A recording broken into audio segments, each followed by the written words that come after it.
I'm editing the video we were just recorded together. What do you need? Do you have time to your prediction ballot? Yeah, sure. I can help you make your predictions.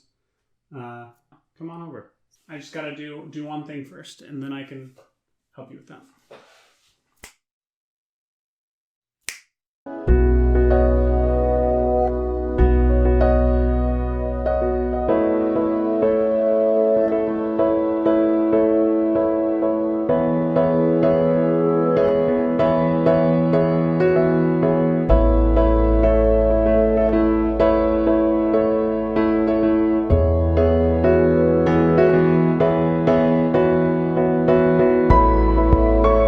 So yeah, let's figure out the... Let me walk you through. So what questions do you have? What categories do you need pointers on? Documentary short subject. Okay, so this one, all the short categories are kind of hardest to predict because they're the films that often get the least publicity and are the least talked about. So it's really a stab in the dark. As far as the documentary short subjects, the three that I've seen the most talk about and are most likely are A Concerto, A Conversation, A Love Song for Latasha, and Colette. Honestly, if you pick any of those three, you have a pretty good shot. Animated shorts, for those ones, the most likely winner is If Anything Happens, I Love You. Really, this is probably the year I've seen where there's a lot of support behind one film. The only film that I've seen talked about that might have a chance of beating it is Burrow, but really, like, it's a wash. Like, this one really has a ton of support behind it, so that's the safest bet. It's the safest bet to just do anything political. Just go with the current political trends. Is that what you think? You'll get the highest score. Often that is the case. Live action short.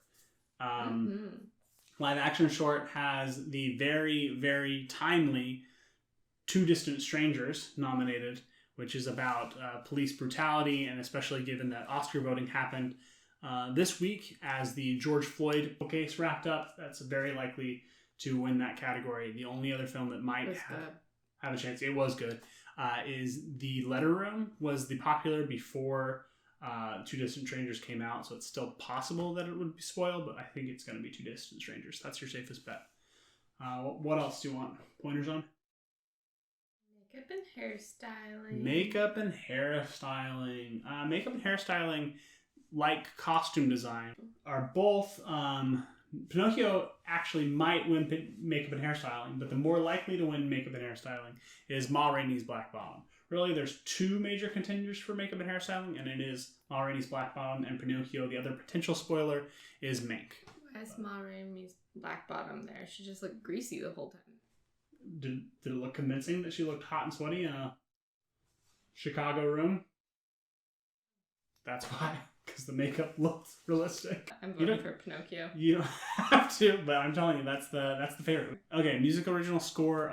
This one is most likely going to Soul. Yeah, baby. It often will go to the movie that is all about music, but not always. The other potential winner in this category is Da 5 Bloods. Da 5 Bloods was mostly snubbed in pretty much all other categories. It might have one other nomination, I don't remember for sure. But this is the one spot the Academy, because there was a lot of backlash to the fact that they didn't give it any of the big nominations like Best Picture or Best Director or any of the acting nominations, even though the acting in that film was phenomenal. They might decide to, members of the Academy might vote for Da 5 Bloods in original score just to throw some love in Spike Lee's direction. Yeah, so original song. This is an interesting one. A lot of people I've seen have talked about how Speak Now from One Night in Miami has the best chances of winning, or I think it's Fight for You from Judas and Black Messiah is often talked about as well. But more people talking about Speak Now. However, there's also an unusual nomination here in the song Husavik from Eurovision Song Contest that has a lot of fans from like normal life. I don't know if the members of the Academy will like this one, but because it has so much support, and sometimes the Academy tries to pick the things that general audiences will love, I think Husavik actually has a pretty good chance of spoiling here. So in my mind, it's a two-horse race between Speak Now and Husavik, My Hometown. Sound. So sound often, as I mentioned in the other video we made today. Sound of Metal. Oftentimes it goes to war. It used to be split between mixing and editing, and it would often go to war movies or space movies, things with weird sounds. Yeah, like that. Yeah. But this year, the strong favorite is Sound of Metal because they do a lot of really interesting things with the sound in that movie. The two potential spoilers to Sound of Metal are Soul and Greyhound. So if you don't like Sound of Metal or you think it's too easy of a choice, honestly, you can't go wrong with either Soul or Greyhound as potential winners. Okay. I mean, it's a personal choice. Costume design. Costume design. Again, like I mentioned earlier, Ma Rainey's Black Bottom is the favorite here, though both Emma and Mank are also getting a lot of love. Emma, it's got all those old-timey clothes, which is often popular for costume design, and Mank is a period piece, and so people like that, but I think it's Ma Rainey. Visual effects. Yeah, so visual effects. This one, Love and Monsters. the love for this category is actually not going to Love and Monsters. It's going to Tenet, which did very interesting things and did not have a lot of computer effects. Though there were some, there's also a lot of practical effects. And so the combination there is going to lend well to this category. Also, Tenet opened in theaters last year, and Hollywood was very excited about that, even though the pandemic was still going on, and they'll likely want to reward a film that did its part in trying to save movie theaters. Tenet will get some love. The other film in this category that has an okay chance is Midnight Sky. But honestly, Midnight Sky is a space movie, and it does have good visual effects, but it's not really doing anything new. So I think the scales are going to tip in Tenet's favor. Cinematography. You guys look so bored while I'm explaining stuff. Cinematography. Cinematography is an interesting one this year. Most people are saying that it's Nomadland's to win. But other people are saying that it's Mank's to win. The third film that might have a shot there, other than Nomadland and Mank, is News of the World, because that is a film that was very much made to be seen on the big screen because you have these great Western vistas. But it's probably either Mank or Nomadland. Can't go wrong with either pick. Film editing is an interesting category this year. I think it's probably one of the most interesting categories. There's a lot of love for Trial of the Chicago 7 for film editing. It has won other film editing awards, and I think it has an okay shot. It takes a courtroom drama, a fairly boring topic, even though it's talking about an interesting case, an interesting piece of history, and is edited in a way that it keeps the pace up and makes the film engaging and easy to watch, which is really hard to do with that type of material. So its editing is very good. That being said, there are 3 other films that I think are doing much more interesting things with their editing, and I think all are more deserved to win and all have a shot. This is actually a very close category. Those 3 other films are, like Alissa mentioned earlier, The Father. The Father is insane with its editing. It's all over the place, but it's really, really good. You're supposed to be confused while you watch The Father. You're supposed to feel like you have Alzheimer's. You're supposed to be confused, but the editing is done in such a way that you're never so confused that you feel like you need to step away. It keeps you, and it is paced well enough and keeps you engaged well enough that you never feel too lost. You feel just confused enough, which is impressive for what it is. Nomadland is interesting in how it's cut because it's showing a long period of time, and that's hard to do in film, but I think it conveys it well through the editing. And then another film that does some really interesting things with editing that I think does the best job of using its editing to further the story is Sound of Metal. It uses the editing and the sound design like we talked about earlier, but both together, hand in hand, to help you really feel what it would feel like to lose your hearing in some incredible editing work. That's personally what I think is going to win. But really, honestly, this is a 4-horse race, and that's rare in the Academy Awards. Any one of those 4, Sound of Metal, Nomadland, The Father, or Trial of the Chicago 7, could win editing. Hard category. Production design. Production design, again, is sets. That's what people care about, which is why Mank is very likely to win the production design award. Because it's got these big sets, it's recreated old Hollywood, and who's voting on this movie? Old Hollywood. Old Hollywood, exactly. And so they love Bunch seeing of oldies. they love seeing the golden age of Hollywood recreated. Ho ho ho, yeah. So that's what Mank does. The other film that has a good shot of winning in production design is The Father, which is an interesting one, and I'm kind of rooting for. I don't know that I think it will win, but I think it has a shot of winning. I'm rooting for it because its production design isn't just the set. It's more how you feel. You feel like, I don't know. How do you explain The Father? It's an incredible movie. You should watch it. The production design is very good, and it feels like you're in a real broken mind. And that's a lot of the power of not just the editing, but the production design. So it's one of those two. Animated feature film. Animated feature film. The Academy loves Pixar movies, even if they suck. There are 2 Pixar movies nominated this year. Onward and Soul. Soul came out more recently. The Academy has a very short attention span. Soul is more likely to win. That being said, Wolfwalkers is a critical darling, and in most of the things I've been watching, people have been saying it should win, even though it won't win. Sometimes when everybody is saying something should win, even though it won't, it ends up winning because a lot of people have the same mindset about it. Wolfwalkers or Soul. Wolfwalkers, Soul. Wolfwalkers, Soul. Wolfwalkers, Soul. Documentary feature. Documentary feature. There's a bunch. Thanks. 3 stars. This is documentary feature is also a hard category this year. There's a lot of love for My Octopus Teacher. So documentary feature often is a category that goes to the more political films.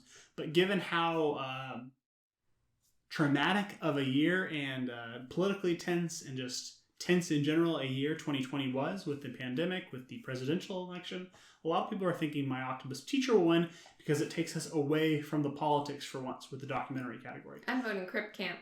Crip Camp has a shot. The two other ones that also have a pretty good chance are Collective, which is an international documentary that I've heard is crazy. It's the only one I haven't seen of the documentaries. And Time, which is about, this is a very political topic. It's about incarceration and unjust incarceration times and lengths and things like that. So Time is a good bet as well. I'd say the 2 most likely are My Octopus Teacher and Time, but Collective and Crip Camp also stand a chance. International film. International film. The Academy threw us guessers a big old bone this year by nominating one of the international films for Best Director. That film was Another Round. Another Round's a great film. Often, yeah, exactly. Often the films, when you're looking at international picture, the films that have the most other nominations are usually the ones that are a shoo-in to win. That being said, Collective, the documentary I just talked about, is also nominated for international film, and it's probably between those 2. So Another Round, Collective, and then Quoides Ida, or whatever it is supposed to be said. Those are the 3 that are most likely to win in that category. I think Another Round is your safest bet, but it might be one of those other 2. Writing, original screenplay. Okay, so the screenplay ones. Original screenplay this year it will most likely either go to our historical candidate, Judas and the Black Messiah, or to Promising Young Woman. Earlier on in the race, people were saying it was going to be Trial of the Chicago Seven's win. More recently, people have been saying that one of those other 2 films has a better shot, but Trial of the Chicago 7 could still slip in there as the winner. Adapted screenplay. So the Adapted Screenplay Award, this is... Why is Borat an adapted screenplay? Because it's a sequel? Because it's a sequel. Even though it's all improv, it feels like that is maybe the most original, but it has to be adapted because of the weird rules. So yeah. Borat probably is not going to win. So that's okay. Yeah, it's not really a screenplay. That's part of why it probably won't win. To your point, they did not write it. It's improv. Yes, honestly, this is the category that people are saying The Father has the best chance of winning, which I think is interesting because I do not think the screenplay is what makes that movie great. White Tiger. I like White Tiger personally. It's my favorite film from this Academy season, but most likely for best screenplay, it's going to go to either The Father or Nomadland. Which Nomadland is another one where how much is that the work of the screenplay or the real life, the interestingness of the real life stories by real people that are living these nomadic lifestyles that are told in this film by them themselves speaking. Nomadland or The Father are your best bets for adapted screenplay. We're almost done. What else we got? Directing! Directing is a lock. Thomas Vinterberg. Easy. Thomas Vinterberg did a great job in directing the film Another Round, but he's probably not going to win this award. Chloe Zhao has an incredible amount of support. I will be shocked. Everyone will be shocked if she does not win this category. This is one that I feel confident telling you. There you go. Yeah. Chloe Zhao is going to win. If you pick something else and she doesn't win and you're right, that's great because everyone else is going to pick Chloe Zhao. But most likely you're going to be wrong if you don't pick her. So pick Chloe Zhao. Yep. Actor in supporting role. So now we're going to do the actors. Daniel Kaluuya is the favorite for Best Supporting Actor. That being said... Best Supporting Lead Actor? Yes, for Best Supporting Lead Actor. The category is Best Supporting Actor. Best one out there. But him and Lakeith Stanfield are both nominated for Supporting Actor in the same film. Which means it's possible that they will pull votes away from each other. It doesn't mean it's impossible for the overwhelming favorite Daniel Kaluuya to win. But it's possible because of that split, it's not going to be either of them. If it ends up being somebody other than Daniel Kaluuya, I think the most likely is Paul Rassi, maybe Leslie Odom. Supporting actress. This one, early on in the race, was expected to be the most difficult to predict of the acting categories. It looked like it was going to be pretty close between all of them. But later in this award season, Yoo Jung-yeon has really taken off and has been winning a lot of things. So it's probably going to be her. Of course, it needs to be said that Glenn Close is up for her 8th Academy Award nomination, and she has not won any yet. And so sometimes the Academy might throw her a pity. Yeah, exactly. Some people might want to give it to her. That being said, the movie that she's nominated for is Hillbilly Elegy, and people generally did not like that movie. It's probably going to Yoo Jung-yeon. The lead acting categories. Last year, Chadwick Boseman died of cancer, and he is nominated for his role in Ma Rainey's Black Bottom. He is going to win this category. It's conceivable that if this were a different year, Riz Ahmed would win for his role in Sound of Metal, or that Anthony Hopkins would have won for what he did in The Father, because that was really, really good performance. But this is Chadwick Boseman's award. Best Lead Actress. Early on in this race, it looked like it was going one way, but now it looks a little bit closer. Carey Mulligan, Viola Davis, and Frances McDormand all have good shots at this one. Carey Mulligan hasn't won an award, and both Viola Davis and Frances McDormand have both won before.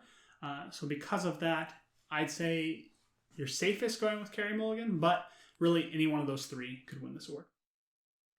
Okay, we got one category left.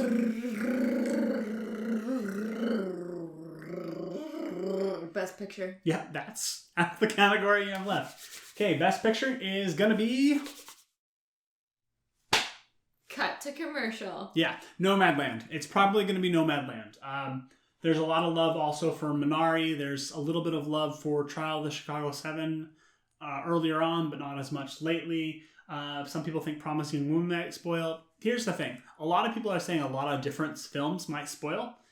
But at the same time, they're all still saying the same film is going to win. It's probably Nomadland. And again, I watched all these films.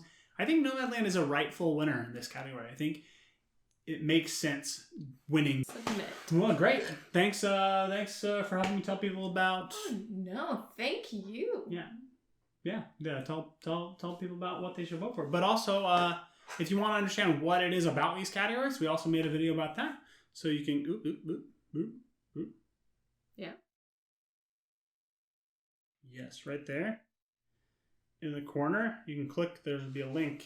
You can go to the link to learn a little bit more about the categories. It's not working. Sorry.